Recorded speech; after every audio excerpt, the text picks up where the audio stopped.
चौधरी मुगला जिला करनाल में सीख गांव में रहते थे। वह चोरी करते थे। जिस दिन वह बाजार से गुजरते थे तो लोग सचेत हो जाते थे कि आज चोरी जरूर होगी।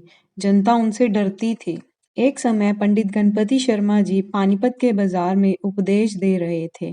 पंडित जी कर्म पर भाषण दे रहे थे और कह रहे थे, जो जैसा कर्म करता है उस आत्मा को वैसा फल भोगना पड़ता है और जब तक उस कर्म का फल सुख या दुख ना मिले तब तक वो आत्मा उस कर्म से छुटकारा नहीं पा सकती। जो व्यक्ति यह समझते हैं कि किया कर्म फल नहीं देता अथवा फल दिए बिना नाश हो जाता है, वह भ्रम में जीता है।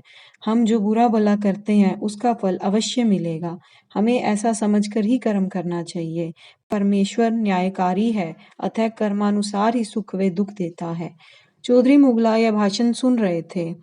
वह पंडित जी के पास गए और उन्होंने अपनी अवस्था सुना डाली।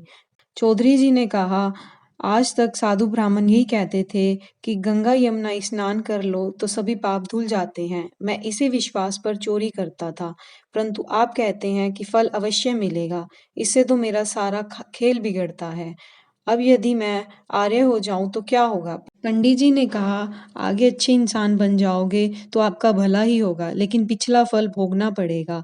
चौधरी ने कहा, क्या आप हमारे गांव आकर हमें यज्ञोपवीत दे देंगे? पंडित जी ने हाँ कर दी। पंडित गणपति जी पंडित बाल मुकुंद जी के साथ सीख को चले गए। जब चौधरी मुगला और सीख का नाम लिया गया तो लोग कहते थे, पंडित जी उसे जनेऊ मत दो, वह तो चोर है। सबको यही उत्तर दिया, जब वह जनेऊ मांगता है तो हम उसे अवश्य देंगे। चौधरी ने अपने साथियों सहित उपवीत पहना, आर्य समाज के प्रचार में सहायता करने लगा। उसका जीवन बदल गया। आर्य समाज के उपदेशकों को साथ लेकर उसने अनेक गांवों में प्रचार किया। उसके कारण अनेकों के जीवन सुधर गए और वह पवित्र जीवन व्यतीत करने लग गया। कर्मों का फल तो भोगना ही पड़ता है।